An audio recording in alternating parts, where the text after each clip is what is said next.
ನಮಸ್ತೆ, very good morning. Guarantee ನ್ಯೂಸ್ಗೆ ಸ್ವಾಗತ. ನಾನು ರಮ್ಯಾ. 50 ಗ್ಯಾರಂಟಿಯಲ್ಲಿ ಯಾವೆಲ್ಲ ಸುದ್ದಿದೆ ಅಂತ ಹೇಳಿ ಒಂದೊಂದಾಗಿ ನೋಡ್ತಾ ಹೋಗೋಣ.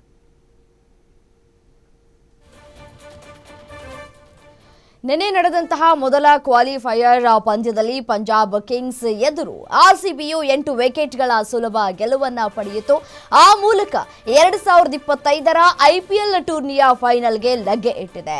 ಜಾಶ್ ಹೇಜಲ್ವುಡ್ ಸೇರಿದಂತೆ ಬೌಲರ್ಗಳ ಪರಿಣಾಮಕಾರಿ ಬೌಲಿಂಗ್ ಹಾಗೂ ಫೀಲ್ಡ್ ಸಾಲ್ಟ್ ಸ್ಫೋಟಕ ಅರ್ಧಶತಕದ ಬಲದಿಂದ ಆರ್ಸಿಬಿಯು 8 ವರ್ಷಗಳ ಬಳಿಕ 4ನೇ ಬಾರಿ ಐಪಿಎಲ್ ಟೂರ್ನಿಯಲ್ಲಿ ಫೈನಲ್ಗೆ ಲಗ್ಗೆ ಇಟ್ಟಿದೆ. ಸತ್ಯವಾಯಿತು, ಎಬಿಡಿ ವಿಲಿಯರ್ಸ್ ನುಡಿದ ಭವಿಷ್ಯ. ಕೆಲವು ದಿನಗಳ ಹಿಂದೆಯಷ್ಟೇ ವಿಡಿಯೋ ಮಾಡಿದಂತಹ ಎಬಿಡಿ, ನನ್ನ ಮಾತುಗಳನ್ನ ಬರೆದಿಟ್ಕೊಳ್ಳಿ, ಈ ಬಾರಿ ಆರ್ಸಿಬಿ ಫೈನಲ್ ತಲುಪುತ್ತೆ ಅಂತ ಹೇಳಿದ್ರು. ಆರ್ಸಿಬಿಯ ಎಲ್ಲರೂ ಯಾವುದೇ ಒತ್ತಡ ಇಲ್ಲದೆ ಆಟ ಆಡ್ತಾ ಇದ್ದಾರೆ. ನಾವು ಹಲವು ವರ್ಷಗಳಿಂದ ಪ್ರಯತ್ನವನ್ನ ಮಾಡಿದ್ದೆವು, ಅದು ಈಗ ಯಶಸ್ವಿಯಾಗುವ ಸಮಯ ಬಂದಿದೆ ಅಂತ ಹೇಳಿದ್ದ ವಿಡಿಯೋ ಸಖತ್ ವೈರಲ್ ಆಗ್ತಾ ಇದೆ. ಪಂಜಾಬ್ ತಂಡವನ್ನ ಸೋಲಿಸಿ ಆರ್ಸಿಬಿ 2025ರ ಐಪಿಎಲ್ ಫೈನಲ್ಗೆ ಲಗ್ಗೆ ಇಟ್ಟಿದೆ. ಫೈನಲ್ಗೆ ಲಗ್ಗೆ ಇಡ್ತಾ ಇದ್ದಂತೆ ಆರ್ಸಿಬಿಗೆ ಶುಭಾಶಯಗಳ ಮಹಾಪೂರವೇ ಹರಿದು ಬರ್ತಾ ಇದೆ. ರೆಡ್ ಬಾಯ್ಸ್ ಗೆಲುವಿನ ಬಗ್ಗೆ ಟ್ವೀಟ್ ಮಾಡಿರುವಂತಹ ಮಾಜಿ ಕ್ರಿಕೆಟಿಗ ಸುರೇಶ್ ರೈನಾ, ವಿಜಯೋತ್ಸವಕ್ಕೆ ಒಂದೇ ಮೆಟ್ಟಿಲು ಬಾಕಿ ಇದೆ.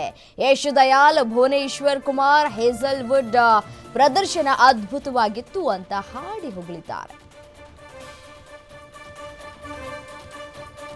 ಆರ್ಸಿಬಿ ಗೆಲುವಿಗೆ ಡಿಸಿಎಂ ಡಿಕೆ ಶಿವಕುಮಾರ್ ಶುಭಾಶಯ ಕೋರಿದ್ದಾರೆ. ಎಕ್ಸ್ ಖಾತೆಯಲ್ಲಿ ಡಿಕೆ ಶಿವಕುಮಾರ್, 18 ವರ್ಷದ ಕನಸು ನನಸಾಗುವ ಸಮಯ ಬಂದಿದೆ. ಕನಸು ನನಸಾಗುವುದನ್ನ ಕಾಯೋದಕ್ಕಾಗ್ತಾ ಇಲ್ಲ. ಆರ್ಸಿಬಿ ತಂಡಕ್ಕೆ ಬಹುದೊಡ್ಡ ಶುಭಾಶಯಗಳು ಅಂತ ಹೇಳಿ ಶುಭಾಶಯವನ್ನ ಕೋರಿದ್ದಾರೆ. ಪಂಜಾಬ್ ತಂಡವನ್ನ ಸೋಲಿಸಿ ಆರ್ಸಿಬಿ 2025ರ ಐಪಿಎಲ್ ಫೈನಲ್ಗೆ ಲಗ್ಗೆ ಇಟ್ಟಿದೆ. ಫೈನಲ್ಗೆ ಲಗ್ಗೆ ಇಟ್ಟ ಆರ್ಸಿಬಿಗೆ ಶುಭಾಶಯಗಳ ಮಹಾಪೂರ್ವೇ ಹರಿದು ಬರ್ತಾ ಇದೆ. ಆರ್ಸಿಬಿಗೆ ಗೆಲುವಿನ ಬಗ್ಗೆ ಎಕ್ಸ್ನಲ್ಲಿ ಟ್ವೀಟ್ ಮಾಡಿರುವಂತಹ ಸಚಿವ ಸಂತೋಷ್ ಲಾಡ್, ನಮ್ಮ ಹೆಮ್ಮೆಯ ಆರ್ಸಿಬಿ ಫೈನಲ್ಗೆ ಅಂತ ಬರೆದುಕೊಂಡಿದ್ದಾರೆ. 2025ರ ಐಪಿಎಲ್ ಪಂಜಾಬ್ ಮಣಿಸಿ ಫೈನಲ್ಗೆ ಲಗ್ಗೆ ಇಟ್ಟಿದೆ. ಅಭಿಮಾನಿಗಳು ಕೂಡ ಹರ್ಷೋದ್ಗಾರ ಏನಿದೆ ಅದು ಮುಗಿಲು ಮುಟ್ತಾ ಇದೆ. ಆರ್ಸಿಬಿ ಫೈನಲ್ ಪ್ರವೇಶಿಸ್ತಾ ಇದ್ದಂತೆ ಯಾದಗಿರಿ ನಗರದ ಕನಕ ವೃತ್ತದಲ್ಲಿ ಅಭಿಮಾನಿಗಳು ಸಂಭ್ರಮಾಚರಣೆಯನ್ನ ಮಾಡಿದ್ದು, ಈ ಸಲ ಕಪ್ ನಮ್ದೇ ಎಂಬ ಘೋಷವಾಕ್ಯದ ಮೂಲಕ ಆರ್ಸಿಬಿ ತಂಡಕ್ಕೆ ಶುಭಾಶಯವನ್ನು ಕೋರಿದ್ದಾರೆ. ಪಂಜಾಬ್ ವಿರುದ್ಧ ಆರ್ಸಿಬಿ ಭರ್ಜರಿ ಗೆಲುವು ಸಾಧಿಸಿದ ಹಿನ್ನೆಲೆ ಬೆಣ್ಣೆನಗರಿಯಲ್ಲಿ ಅಭಿಮಾನಿಗಳ ಸಂಭ್ರಮಾಚರಣೆ ಮುಗಿಲು ಮುಟ್ಟಿದೆ. ದಾವಣಗೆರೆ ನಗರದ ಹಲವು ಕಡೆ ಅಭಿಮಾನಿಗಳು ಸಂಭ್ರಮಾಚರಣೆಯನ್ನು ಮಾಡಿದ್ದು, 9 ವರ್ಷಗಳ ನಂತರ ಮೊದಲ ಬಾರಿಗೆ ಆರ್ಸಿಬಿ ಫೈನಲ್ ಪ್ರವೇಶವನ್ನು ಮಾಡಿದೆ. ಪಂಜಾಬ್ ವಿರುದ್ಧ ಆರ್ಸಿಬಿ ಭರ್ಜರಿ ಗೆಲುವು ಸಾಧಿಸಿದ ಹಿನ್ನೆಲೆ ರಾಯಚೂರಿನಲ್ಲೂ ಕೂಡ ಪಟಾಕಿಯನ್ನ ಸಿಡಿಸಿ ಅಭಿಮಾನಿಗಳು ಸಂಭ್ರಮಾಚರಣೆಯನ್ನು ಮಾಡಿದ್ದಾರೆ.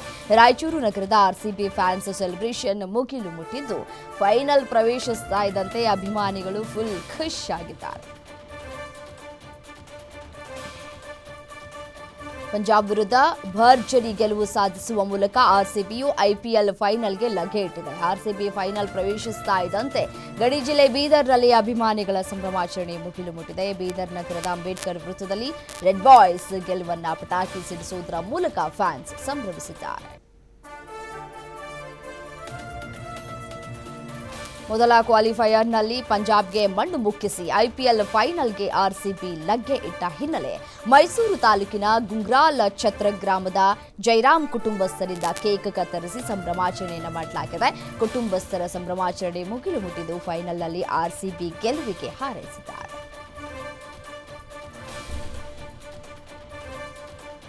ಆರ್ಸಿಬಿ ತಂಡ ಮೊದಲ ಕ್ವಾಲಿಫೈಯರ್ ಪಂದ್ಯದಲ್ಲಿ ಪಂಜಾಬ್ ಕಿಂಗ್ಸ್ ವಿರುದ್ಧ 8 ವಿಕೆಟ್ಗಳ ಅಬ್ಬರದ ಜಯ ಸಾಧಿಸಿ ಫೈನಲ್ಗೆ ಅರ್ಹತೆ ಪಡೆದಿದೆ. ಈ ಬೆನ್ನಲ್ಲೇ ಆರ್ಸಿಬಿ ಪುಟಾಣಿ ಅಭಿಮಾನಿಗಳು ಕೂಡ ಸಖತ್ ಸೆಲೆಬ್ರೇಷನ್ ಮಾಡ್ತಾ ಇದ್ದಾರೆ. ಅಹಮದಾಬಾದ್ನ ನರೇಂದ್ರ ಮೋದಿ ಮೈದಾನದಲ್ಲಿ ಜೂನ್ 3ರಂದು ನಡೆಯಲಿರುವಂತಹ ಫೈನಲ್ ಪಂದ್ಯದಲ್ಲಿ ಈ ಸಲ ಕಪ್ ನಮ್ದೇ ಅಂತ ಪುಟ್ಟ ಮಕ್ಕಳು ಕುಣಿದಾಡಿದ್ದಾರೆ. ಸಿನಿಮಾ ಶೂಟಿಂಗ್ ಆಗಿ ವಿದೇಶಕ್ಕೆ ತೆರಳುವುದಕ್ಕೆ ಅನುಮತಿ ಕೋರಿ ನಟ ದರ್ಶನ್ ಸಲ್ಲಿಸಿದ ಅರ್ಜಿ ಸಂಬಂಧ ಇಂದು ನ್ಯಾಯಾಲಯವು ಆದೇಶ ನೀಡಲಿದೆ. 64ನೇ ಸಿಸಿಎಚ್ ಕೋರ್ಟ್ನಲ್ಲಿ ಆದೇಶ ಹೊರಬೀಳಲಿದ್ದು, ದುಬೈ ಮತ್ತು ಯುರೋಪ್ಗೆ ತೆರಳುವುದಕ್ಕೆ ಜೂನ್ 1ರಿಂದ ಜೂನ್ 25ರವರೆಗೆ ವಿದೇಶಕ್ಕೆ ಹೋಗುವುದಕ್ಕೆ ದಾಸನಿಗೆ ಕೋರ್ಟ್ ಅವಕಾಶ ನೀಡುತ್ತಾ ಕಾದು ನೋಡಬೇಕಿದೆ. ಚಿಕ್ಕಬಳ್ಳಾಪುರ ಜಿಲ್ಲೆಯಲ್ಲಿ 4 ಕೊರೋನಾ ವೈರಸ್ ಸೋಂಕು ದೃಢಪಟ್ಟಿದೆ. ಕಳೆದ 2 ದಿನಗಳಿಂದ ಒಟ್ಟು 13 ಜನರ ಸ್ಯಾಂಪಲ್ ಲ್ಯಾಬ್ಗೆ ಆರೋಗ್ಯ ಇಲಾಖೆ ರವಾನಿಸಿದ್ದು, ಈ ಪೈಕಿ 4 ಕೊರೋನಾ ಪಾಸಿಟಿವ್ ದೃಢಪಟ್ಟಿದೆ. 3 ಸೋಂಕಿತರನ್ನ ಮನೆಯಲ್ಲಿ ಕ್ವಾರಂಟೈನ್ಗೆ ಒಳಪಡಿಸಲಾಗಿದ್ದು, ಒಬ್ಬರಿಗೆ ಆಸ್ಪತ್ರೆಯಲ್ಲಿ ಚಿಕಿತ್ಸೆ ನೀಡಲಾಗ್ತಾ ಇದೆ ಅಂತ ಗ್ಯಾರಂಟಿ ನ್ಯೂಸ್ಗೆ ಡಿಎಚ್ಒ ಡಾಕ್ಟರ್ ಮಹೇಶ್ ಕುಮಾರ್ ಮಾಹಿತಿಯನ್ನು ನೀಡಿದ್ದಾರೆ. ಹಿಂದೂ ಜಾಗರಣ ವೇದಿಕೆ ಮುಖಂಡನಿಗೆ ಜೈಶ್ರೀ ಮೊಹಮ್ಮದ್ ಉಗ್ರ ಸಂಘಟನೆ ಹೆಸರಿನಲ್ಲಿ ಬೆದರಿಕೆಯೊಡ್ಡಲಾಗಿದೆ. ಹಿಂದೂ ಜಾಗರಣ ವೇದಿಕೆಯ ಜಿಲ್ಲಾ ಸಂಯೋಜಕ ನರಸಿಂಹ ಮಾಣಿ ಎಂಬುವವರಿಗೆ ಉರ್ದು ಭಾಷೆಯಲ್ಲಿ ವಾಟ್ಸ್ಆಪ್ ಮೂಲಕ ಆಡಿಯೋ ಮೆಸೇಜ್ ಕಳುಹಿಸಲಾಗಿದೆ. ಹಲವು ಹಿಂದೂ ಮುಖಂಡರ ಲಿಸ್ಟ್ ರೆಡಿ ಮಾಡಿದ್ದೇವೆ. ನಿನ್ನ ಹೆಸರು ಲಿಸ್ಟ್ನಲ್ಲಿ ಮೊದಲಿಗಿದೆ. ನಿನ್ನ ಎಲ್ಲ ಚಲನವಲನಗಳನ್ನು ಗಮನಿಸ್ತಾ ಇದ್ದೇವೆ. ಕೊಲೆಯಾದ ಸುಹಾಸ್ ಶೆಟ್ಟಿ ಕೂಡ ನಮ್ಮ ಲಿಸ್ಟ್ನಲ್ಲಿದ್ದ. ನಿನ್ನ ಸ್ನೇಹಿತ ರಂಜಿತ್ ಎಂಬುವವನನ್ನ ಕೊಲ್ತೇವೆ ಅಂತ Pakistan, Afghanistan, Saudi Arabia mobile ಸಂಖ್ಯೆಯಿಂದ ಮೆಸೇಜ್ ಬಂದಿದೆ. ಮಂಗಳೂರಿನ ಕೊಲೆ ಪ್ರಕರಣಕ್ಕೆ ಸಂಬಂಧಪಟ್ಟಂತೆ ಎಷ್ಟೇ ಪ್ರಭಾವಿಗಳಿದ್ದರೂ ಮುಲಾಜಿಲ್ಲದೆ ಕ್ರಮ ಕೈಗೊಳ್ತೇವೆ. ಸೌಹಾರ್ದತೆ ಮೂಡಿಸುವುದಕ್ಕೆ ಏನ್ ಬೇಕೋ ಅದನ್ನ ಮಾಡ್ತೇವೆ. ಆಂಟಿ ಕಮ್ಯುನಲ್ ಫೋರ್ಸ್ ರಚನೆ ಬಗ್ಗೆ ಚರ್ಚೆ ಮಾಡ್ತೇವೆ. ಕಾನೂನು ರೀತಿಯ ಕಠಿಣ ಕ್ರಮ ತೆಗೆದುಕೊಳ್ತೇವೆ ಅಂತ ಸಿಎಂ ಸಿದ್ದರಾಮಯ್ಯ ಹೇಳಿದ್ದಾರೆ. ಬೆಂಗಳೂರಿನಲ್ಲಿ ಮಾತನಾಡಿದ ಅವರು, ಮಂಗಳೂರಿನಲ್ಲಿ ಸೌಹಾರ್ದತೆ ಬೆಳಿಬೇಕು, ಹಿಂದೂ ಮುಸ್ಲಿಮರ ನಡುವೆ ದ್ವೇಷ ಬೆಳಿಬಾರದು ಅಂತ ತಿಳಿಸಿದ್ದಾರೆ. ಬೆಳಗಾವಿ ನೂತನ ಪೊಲೀಸ್ ಕಮಿಷನರ್ ಆಗಿ ಬೋರಸೆ ಭೂಷಣ್ ನೇಮಿಸಿ ಸರ್ಕಾರ ಆದೇಶಿಸಿದೆ. ಯಡಾ ಮಾರ್ಟಿನ್ ಅವರ ಜಾಗಕ್ಕೆ ಬೋರಸೆ ಭೂಷಣ್ ಗುಲಾಬ್ರಾವ್ ನೇಮಕರಾಗಿದ್ದಾರೆ. ಸೈಬರ್ ಅಪರಾಧ ಮತ್ತು ಮಾದಕ ದ್ರವ್ಯ ಕ್ರಿಮಿನಲ್ ಇನ್ವೆಸ್ಟಿಗೇಷನ್ ಇಲಾಖೆಯಿಂದ ಬೆಳಗಾವಿ ಕಮಿಷನರ್ ಆಗಿ ಬೋರಸೆ ಭೂಷಣ್ ವರ್ಗಾವಣೆಯಾಗಿದ್ದಾರೆ.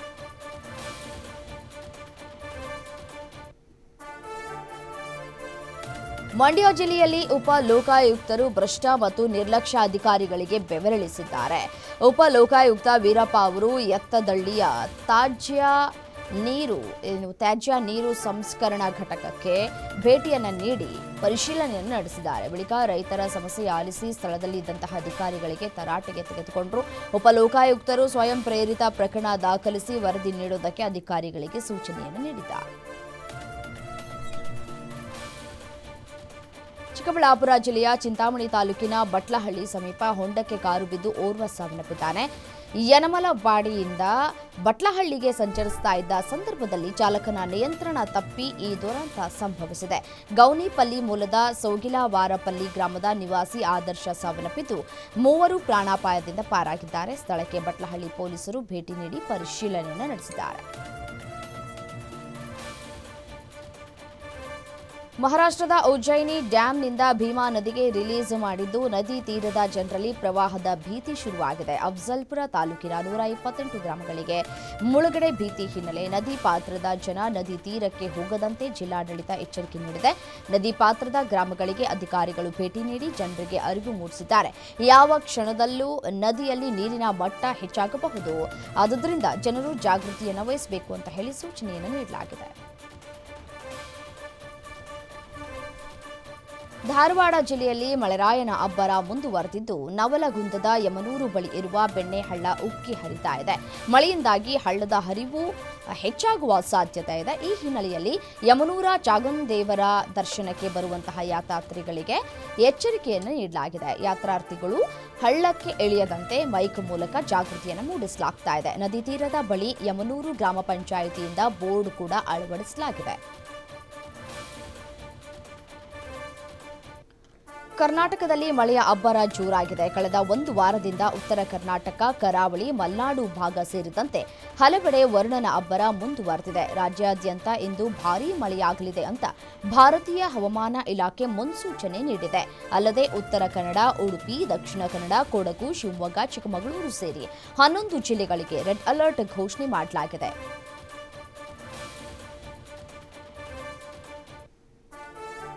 ಮಂಗಳೂರಿನ ಬಂಟ್ವಾಳದಲ್ಲಿ ಅಬ್ದುಲ್ ರಹೀಂ ಕೊಲೆ ಖಂಡಿಸಿ ಕಾಂಗ್ರೆಸ್ ಪಕ್ಷಕ್ಕೆ ಮುಸ್ಲಿಂ ಮುಖಂಡರು ಸಾಮೂಹಿಕವಾಗಿ ರಾಜೀನಾಮೆ ನೀಡಿದ್ದಾರೆ.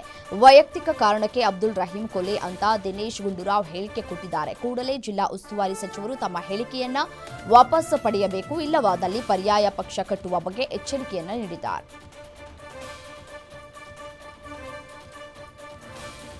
ರಾಯಚೂರು ಜಿಲ್ಲೆ ಲಿಂಗಸಗೂರು ತಾಲೂಕಿನ ಜಲದುರ್ಗ ಗ್ರಾಮದ ಸುತ್ತಮುತ್ತ ಚಿರತೆ ಆತಂಕ ಶುರುವಾಗಿದೆ. ಚಿರತೆ ಕಾಣಿಸಿಕೊಂಡ ಹಿನ್ನೆಲೆ ಅಲ್ಲಿನ ಗ್ರಾಮಸ್ಥರು ಅರಣ್ಯ ಇಲಾಖೆಗೆ ದೂರನ್ನ ನೀಡಿದ್ದಾರೆ. ಅರಣ್ಯ ಇಲಾಖೆ ಅಧಿಕಾರಿಗಳ ತಂಡ ಜಲದುರ್ಗಕ್ಕೆ ಭೇಟಿ ನೀಡಿ ಅರಣ್ಯ ಪ್ರದೇಶದಲ್ಲಿ ಚಿರತೆಯ ಓಡಾಟದ ಗುರುತು ಪತ್ತೆಗಾಗಿ ಶೋಧ ಕಾರ್ಯವನ್ನ ನಡೆಸ್ತಾ ಇದ್ದಾರೆ. ಕೊಡಗು ಜಿಲ್ಲೆಯಲ್ಲಿ ಭಾರೀ ಮಳೆಯಾಗ್ತಾ ಇದ್ದು ಹವಾಮಾನ ಇಲಾಖೆ ರೆಡ್ ಅಲರ್ಟ್ ಘೋಷಿಸಿದೆ. ಪ್ರವಾಹದ ಮುನ್ಸೂಚನೆ ಹಿನ್ನೆಲೆ ರಾಷ್ಟ್ರೀಯ ವಿಪತ್ತು ನಿರ್ವಹಣಾ ಪಡೆ ಆಗಮಿಸಿದೆ.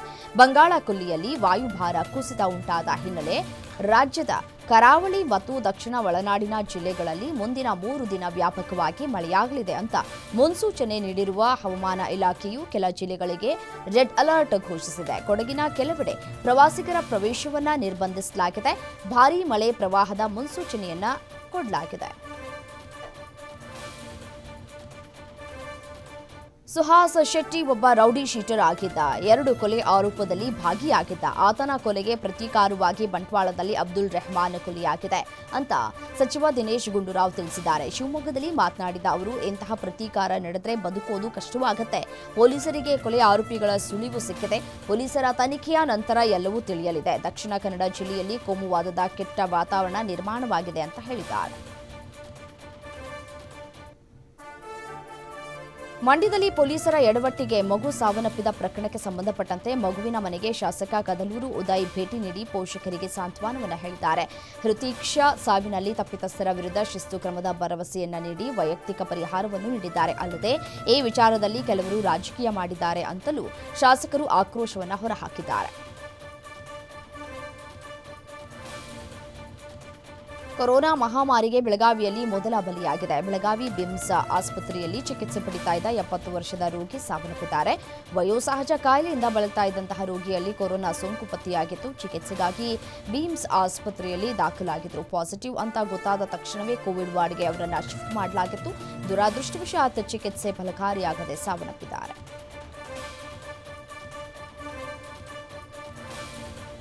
ಕಲಬುರಗಿ ಜಿಲ್ಲೆಯಾದ್ಯಂತ ಭಾರೀ ಮಳೆ ಹಿನ್ನೆಲೆ ಕಮಲಾಪುರ ತಾಲೂಕಿನ ಹಿಪ್ಪರಗ ಗ್ರಾಮದ ಹಳ್ಳ ತುಂಬಿ ಹರಿತಾ ಇದೆ. ಭಾರೀ ಮಳೆಗೆ ಕುದಮೂಡ ಕಲಕುಟಗ ಗ್ರಾಮಗಳಿಗೆ ಸಂಪರ್ಕ ಕಲ್ಪಿಸುವ ಸೇತುವೆ ಮುಳುಗಡೆ ಹಿನ್ನೆಲೆ ವಾಹನ ಸವಾರರು ಪರದಾಟವನ್ನು ನಡೆಸ್ತಾ ಇದ್ದಾರೆ. ಅಲ್ಲದೆ ಮಹಾರಾಷ್ಟ್ರದಿಂದ ಭೀಮಾ ನದಿಗೆ ನೀರು ಬಿಡುಗಡೆ ಹಿನ್ನೆಲೆ ಭೀಮಾ ನದಿ ತುಂಬಿ ಹರಿತಾ ಇದ್ದು ಅಲ್ಲಿನ ಜನರಲ್ಲಿ ಪ್ರವಾಹದ ಆತಂಕ ಎದುರಾಗಿದೆ. ಇನ್ನು ಅಫ್ಜಲ್ಪುರ ತಾಲೂಕಿನ ಘತ್ತರಗ ಗ್ರಾಮದ ಸೇತುವೆ ಮುಳುಗಡೆ ಹಂತಕ್ಕೆ ತಲುಪಿದೆ.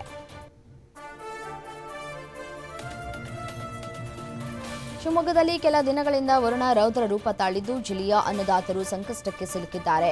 ಕಟಾವಿಗೆ ಬಂದ ಭತ್ತ, ಜೋಳದ ಬೆಳೆ ಹೊಲ ಗದ್ದೆಯಲ್ಲೇ ಸಂಪೂರ್ಣವಾಗಿ ನಾಶವಾಗ್ತಾ ಇದೆ. ನಿರಂತರ ಮಳೆಗೆ ಗದ್ದೆಯಲ್ಲಿ ಭತ್ತದ ಪೈರು ಮೊಳಕೆ ಹೊಡೆದ್ರೆ ಮೇವು ಕೊಳೆತು ನಾಶವಾಗ್ತಾ ಇದೆ. ಗಣೇಶಪ್ಪ ನಾಗರಾಜ್ ಎಂಬ ಪುರದಾಳು ಗ್ರಾಮದ ರೈತರು ಭತ್ತವನ್ನ ಕಳೆದುಕೊಂಡು ಕಣ್ಣೀರನ್ನ ಹಾಕ್ತಾ ಇದ್ದಾರೆ. ಸುಮಾರು 2.5 ಎಕರೆ ಜಾಗದಲ್ಲಿ ಬೆಳೆಯಲಾಗಿದ್ದಂತಹ ಬೆಳೆ ನಾಶವಾಗಿದ್ದು, ಹೀಗಾಗಿ ಸೂಕ್ತ ಪರಿಹಾರವನ್ನ ನೀಡುವಂತೆ ಸರ್ಕಾರಕ್ಕೆ ಮನವಿಯನ್ನ ಮಾಡಿದ್ದಾರೆ. ಬೀದರ್ ಜಿಲ್ಲೆಯಾದ್ಯಂತ ವಿವಿಧ ಠಾಣೆಯಲ್ಲಿ ವಶಪಡಿಸಿಕೊಂಡಿದ್ದಂತಹ ಮಾದಕ ದ್ರವ್ಯಗಳನ್ನು ನಾಶ ಮಾಡಲಾಗಿದೆ. ಒಟ್ಟು 22 ಪ್ರಕರಣಗಳಲ್ಲಿ 53.5 ಲಕ್ಷ ಮೌಲ್ಯದ ಗಾಂಜಾವನ್ನು ವಶಕ್ಕೆ ಪಡೆಯಲಾಗಿತ್ತು. ಭಾಲ್ಕಿ ತಾಲೂಕಿನ ಧನ್ನೂರ ಗ್ರಾಮದ ತ್ಯಾಜ್ಯ ವಿಲೇವಾರಿ ಘಟಕದ ಕುಲುಮೆಯಲ್ಲಿ ಮಾದಕ ದ್ರವ್ಯ ವಸ್ತುಗಳನ್ನು ಪೊಲೀಸರು ನಾಶ ಮಾಡಿದ್ದಾರೆ. ರಾಯಚೂರಿನಲ್ಲಿ ಸುರಿದ ಭಾರೀ ಮಳೆಯಿಂದಾಗಿ ಕೃಷ್ಣಾ ನದಿ ತುಂಬಿ ಹರಿತಾ ಇದೆ. ಈ ಹಿನ್ನೆಲೆಯಲ್ಲಿ ನದಿ ಪಾತ್ರದ ಜನರಲ್ಲಿ ಆತಂಕ ಹೆಚ್ಚಾಗಿದೆ. ರಾಯಚೂರು ತಾಲೂಕಿನ ಗುರ್ಜಾಪುರ ಬಳಿಯ ತುಂಬಿ ಹರಿತಾ ಇರುವಂತಹ ಕೃಷ್ಣಾ ನದಿಯಿಂದ ಜಮೀನು, ಗ್ರಾಮಗಳತ್ತ ಮೊಸಳೆಗಳು ನುಗ್ಗುತ್ತಿವೆ. ಮತ್ತೆ ಗುರ್ಜಾಪುರ ಗ್ರಾಮದ ಬಳಿ ಜಮೀನಿಗೆ ಮೊಸಳೆ ನುಗ್ಗಿದ್ದು ದಾಳಿ ಮಾಡೋ ಭಯದಲ್ಲಿ ಸ್ಥಳೀಯರು ಮೊಸಳೆಯನ್ನ ಕೊಂದು ಕಳೆಬರಹವನ್ನ ರಸ್ತೆಗೆ ಎಸೆದಿದ್ದಾರೆ. ಬೈಕ್ನಿಂದ ಬಿದ್ದ ಕೈ ಮೂಳೆ ಮುರಿದುಕೊಂಡಿದ್ದಂತಹ ಚೆನ್ನೇಗೌಡ ಎಂಬಾತನಿಗೆ ಶಾಸಕ ಡಾಕ್ಟರ್ ರಂಗನಾಥ್ ಶಸ್ತ್ರಚಿಕಿತ್ಸೆಯನ್ನು ಮಾಡಿಸಿದ್ದಾರೆ. ಬೋರಿಂಗ್ ಆಸ್ಪತ್ರೆಯಲ್ಲಿ ಕುಣಿಗಲ್ ತಾಲೂಕು ಅಮೃತೂರು ಗ್ರಾಮದ ನಿವಾಸಿ ಚೆನ್ನೇಗೌಡನಿಗೆ ಶಸ್ತ್ರಚಿಕಿತ್ಸೆಯನ್ನು ಮಾಡಲಾಗಿದೆ. ವೃತ್ತಿಯಲ್ಲಿ ವೈದ್ಯನಾಗಿರುವ ಕುಣಿಗಲ್ ವಿಧಾನಸಭಾ ಕ್ಷೇತ್ರದ ಶಾಸಕ ಡಾಕ್ಟರ್ ರಂಗನಾಥ್ ಅವರು ಈ ಹಿಂದೆಯೂ ಕೂಡ ವ್ಯಕ್ತಿಯೊಬ್ಬನಿಗೆ ಮೊಳಕಾಲಿಗೆ ಶಸ್ತ್ರಚಿಕಿತ್ಸೆಯನ್ನು ಮಾಡಿಸಿದ್ರು. ಇದೀಗ ತನ್ನದೇ ಕ್ಷೇತ್ರದ ಮತದಾರನಿಗೆ ಶಸ್ತ್ರಚಿಕಿತ್ಸೆಯನ್ನು ಮಾಡಿಸಿ ಮಾನವೀಯತೆ ಮೆರೆದಿದ್ದಾರೆ. ಇನ್ನೇನು ಶಾಲೆ ಆರಂಭವಾಗುತ್ತೆ ಅಂತ ಖುಷಿಯಾಗಿದ್ದ ಮಕ್ಕಳಿಗೆ ವರುಣದೇವ ಶಾಕ್ ಕೊಟ್ಟಿದ್ದಾನೆ. ಯಾದಗಿರಿ ಜಿಲ್ಲೆಯಾದ್ಯಂತ ಸುರಿದ ಧಾರಾಕಾರ ಮಳೆಗೆ ಚರಂಡಿ ನೀರು ನುಗ್ಗಿ ಶಾಲೆ ಸಂಪೂರ್ಣವಾಗಿ ಜಲಾವೃತವಾಗಿದೆ. ಶಹಾಪುರ ತಾಲೂಕಿನ ದರಿಯಾಪುರ ಗ್ರಾಮದಲ್ಲಿ ರಾತ್ರಿಯಿಡೀ ಸುರಿದ ಧಾರಾಕಾರ ಮಳೆಗೆ ಹಲವು ಅವಾಂತರವೇ ಸೃಷ್ಟಿಯಾಗಿದೆ. ಬೆಳಗ್ಗೆ ಶಾಲೆಗೆ ತೆರಳಿದ ವಿದ್ಯಾರ್ಥಿಗಳು ನೀರನ್ನ ನೋಡಿ ಶಾಕ್ ಆಗಿದ್ದಾರೆ. ಡ್ರೈನೇಜ್ನಲ್ಲಿ ನೀರು ಪಾಸ್ ಆಗದೆ ಶಾಲಾ ಆವರಣಕ್ಕೆ ನೀರು ನುಗ್ಗಿದೆ.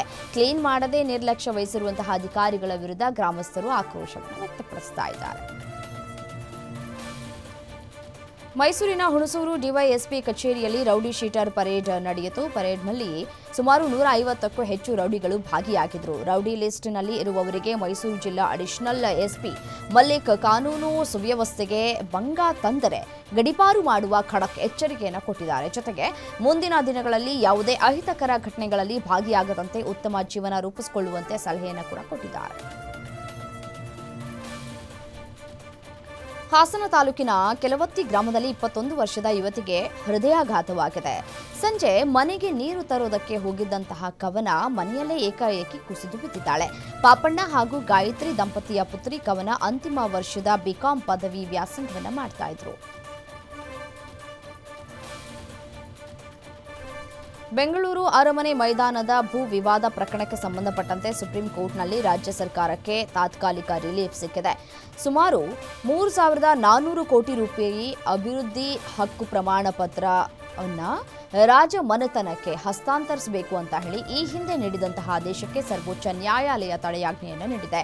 ಮರುಪರಿಶೀಲನಾ ಅರ್ಜಿಯ ಮುಂದಿನ ವಿಚಾರಣೆಯನ್ನ ಜುಲೈ 21ಕ್ಕೆ ಹಾಗೂ ಮುಖ್ಯ ಸಿವಿಲ್ ಅರ್ಜಿಯ ವಿಚಾರಣೆಯನ್ನ ಆಗಸ್ಟ್ 18ಕ್ಕೆ ನಿಗದಿಪಡಿಸಿದೆ. ಚಿಕ್ಕಬಳ್ಳಾಪುರ ಜಿಲ್ಲೆಯಲ್ಲಿ ನಿಲ್ಲಿಸಿದ್ದ ಸ್ವಿಫ್ಟ್ ಕಾರ್ ಮೇಲೆ ಬೃಹತ್ ಮರ ಉರುಳಿ ಬಿದ್ದಿದೆ. ಘಟನೆ ಬಾಗೇಪಲ್ಲಿ ಪಟ್ಟಣದ ಗೋಲ್ಡನ್ ಡಾಬಾ ಬಳಿ ನಡೆದಿದೆ. ರಾಷ್ಟ್ರೀಯ ಹೆದ್ದಾರಿ 44ರಲ್ಲಿರುವಂತಹ ಗೋಲ್ಡನ್ ಡಾಬಾ ಬಳಿ ಈ ಅವಘಡ ಸಂಭವಿಸಿದೆ. ಭಾರೀ ಗಾತ್ರದ ಮರ ಬಿದ್ದ ಕಾರಣ ಕಾರು ಸಂಪೂರ್ಣ ನಜ್ಜುಗುಜ್ಜಾಗಿದೆ. ಸದ್ಯ ಕಾರ್ನಲ್ಲಿ ಯಾರೂ ಇಲ್ಲದ ಕಾರಣ ಅನಾಹುತ ತಪ್ಪಿದೆ.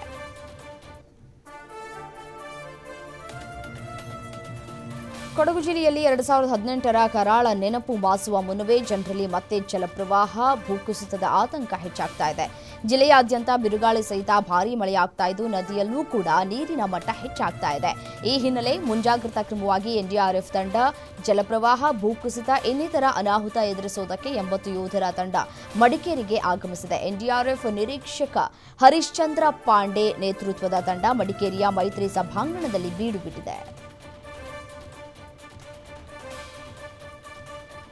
ಅಕ್ರಮವಾಗಿ ಕೋಳಿ ಪಂದ್ಯ ಆಡ್ತಾ ಇದ್ದವರ ಮೇಲೆ ಪೊಲೀಸರು ದಾಳಿ ನಡೆಸಿ 8 ಜನರನ್ನ ಬಂಧಿಸಿದ್ದಾರೆ. ದಾವಣಗೆರೆ ಜಿಲ್ಲೆಯ ಹೊನ್ನಾಳಿ ತಾಲೂಕಿನ ಸದಾಶಿವಪುರ ಗ್ರಾಮದಲ್ಲಿ ಘಟನೆ ನಡೆದಿದೆ. ಆರೋಪಿಗಳಿಂದ 33,000 ನಗದು, 7 ಮೊಬೈಲ್, 4 ಬೈಕ್ಗಳನ್ನು ವಶಕ್ಕೆ ಪಡೆಯಲಾಗಿದೆ. ಘಟನೆಗೆ ಸಂಬಂಧಪಟ್ಟಂತೆ ಹೊನ್ನಾಳಿ ಪೊಲೀಸ್ ಠಾಣೆಯಲ್ಲಿ ಪ್ರಕರಣ ದಾಖಲಾಗಿದೆ.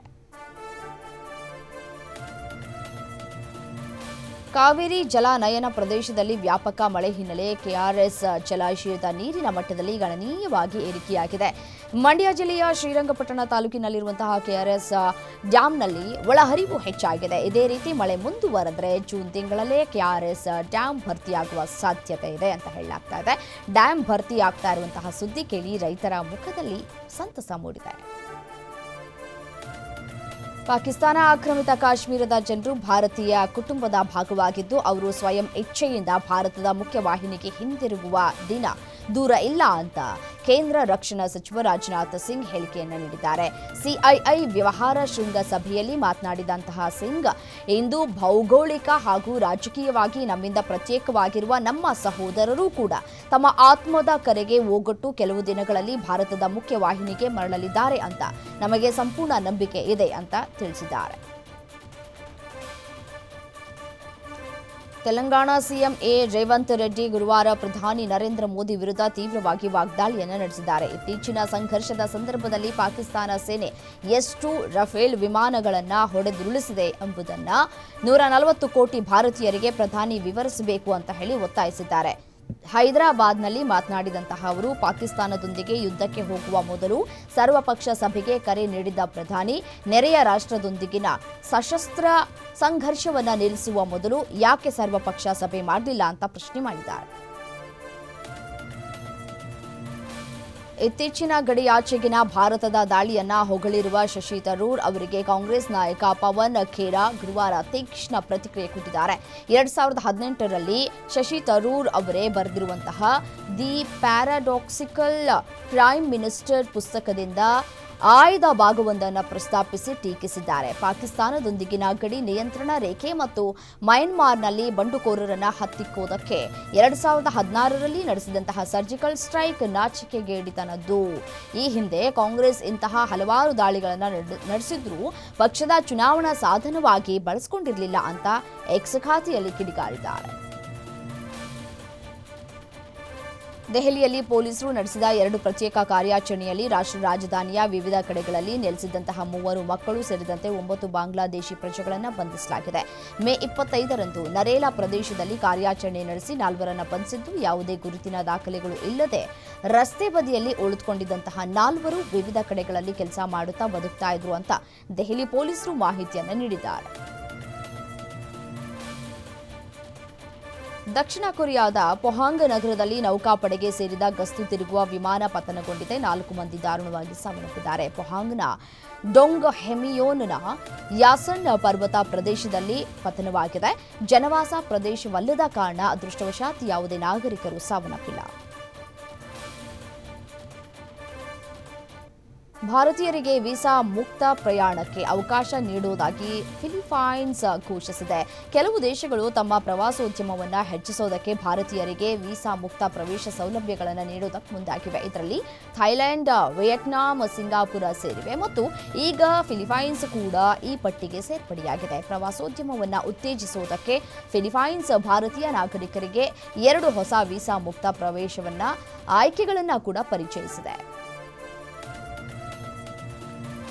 ಸುಂಕ ವಿಷಯದಲ್ಲಿ ಅಮೆರಿಕ ಅಧ್ಯಕ್ಷ ಡೊನಾಲ್ಡ್ ಟ್ರಂಪ್ಗೆ ಹಿನ್ನಡೆಯಾಗಿದೆ. ಭಾರೀ ಸುಂಕ ಅನುಷ್ಠಾನವನ್ನು ಯುಎಸ್ ವಾಣಿಜ್ಯ ನ್ಯಾಯಾಲಯ ತಡೆ ಹಿಡಿದಿದೆ. ತುರ್ತು ಸಂದರ್ಭಗಳಲ್ಲಿ ಮಾತ್ರ ಅಧ್ಯಕ್ಷರು ವಿಶ್ವದಾದ್ಯಂತ ದೇಶಗಳ ಮೇಲೆ ನಿರ್ಬಂಧಗಳನ್ನು ವಿಧಿಸಬಹುದು ಅಂತ ಕೋರ್ಟ್ ಸ್ಪಷ್ಟಪಡಿಸಿದೆ. ಈ ವಿಚಾರಣೆ ವೇಳೆಗೆ ಭಾರತ ಪಾಕ್ ನಡುವಿನ ಉದ್ವಿಗ್ನತೆಯ ವಿಷಯವನ್ನು ಟ್ರಂಪ್ ಸರ್ಕಾರ ಪ್ರಸ್ತಾಪಿಸಿತ್ತು. ಆದರೆ ಯುಎಸ್ ವಾಣಿಜ್ಯ ಕೋರ್ಟ್ ಈ ವಿಚಾರವನ್ನು ತಿರಸ್ಕರಿಸಿದೆ. ನಾವು ಮೇ 10ರಂದು ನಮಾಜ್ ಮುಗಿಸಿ ಭಾರತದ ಮೇಲೆ ದಾಳಿ ಮಾಡಬೇಕು ಅಂದ್ಕೊಂಡಿದ್ವಿ. ಆದರೆ ಭಾರತ ಅದಕ್ಕೂ ಮೊದಲೇ ನಮ್ಮ ಮೇಲೆ ಬ್ರಹ್ಮೋಸ್ ಕ್ಷಿಪಣಿ ಹಾರಿಸಿ ವಾಯುನೆಲೆಗಳನ್ನು ಧ್ವಂಸಗೊಳಿಸಿದೆ ಅಂತ ಪಾಕಿಸ್ತಾನದ ಪ್ರಧಾನಿ ಶಹಬಾಜ್ ಶರೀಫ್ ಹೇಳಿದ್ದಾರೆ. ಅಜರ್ಬೈಜಾನ್ನಲ್ಲಿ ಕಾರ್ಯಕ್ರಮವೊಂದರಲ್ಲಿ ಭಾಗಿಯಾಗುವುದಕ್ಕೆ ತೆರಳಿದ್ದ ಶರೀಫ್, ಆಪರೇಷನ್ ಸಿಂಧೂರಕ್ಕೆ ಸೂಕ್ತ ತಿರುಗೇಟನ್ನು ನೀಡುವುದಕ್ಕೆ ನಾವು ನಿರ್ಧರಿಸಿದ್ವಿ. ಅಷ್ಟರಲ್ಲೇ ನಮ್ಮನ್ನ ಭಾರತವೇ ಹೊಡೆದಾಕ್ಬಿಡ್ತು ಅಂತ ಹೇಳಿಕೆಯನ್ನು ಕೊಟ್ಟಿದ್ದಾರೆ.